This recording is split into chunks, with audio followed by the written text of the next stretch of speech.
आज जानेवारी 1 जानेवारीला शुक्रवार आहे, तर किती वार हे 5 वेळेस जानेवारीमध्ये येतील? कोणकोणते वार हे 5 वेळेस जानेवारीमध्ये येतील?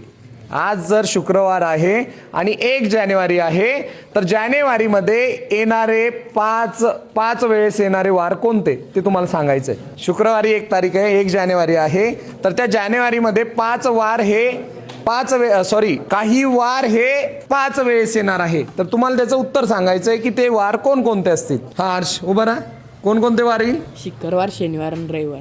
शुक्रवार, शनिवार, रविवार. थांब, काय लॉजिक लावलं, कसं केलं? त्याला 31ला 7ने भाग द्याला, 31ला 7ने भाग दिला, उरले 3 आणि त्याला 3 उरलेत. मग ओके, ते शुक्रवार, शनिवार आणि रविवार, ती 3 वार. शुक्रवार त्या दिवशी रिपीट होईल, शनिवार त्या दिवशी रिपीट होईल आणि शनिवार. ओके. तर याच्या मागचं सोपं लॉजिक आहे. जर 31चा मंथ असेल तर डिवायडेड बाय 7 करायचं. बाकी किती उरते? 3 उरल्यानंतर तुम्ही शुक्रवार पकडलं होता, पहिल्या नंबरला पकडायचा शुक्रवार, दुसरा शनिवार आणि तिसरा कोणता येईल? मग शुक्रवार, शनिवार, रविवार हे रिपीट येणारे कोणते वार आहेत? 5 वेळेस येणारे वार हे जानेवारी मधले आहेत. ठीक आहे.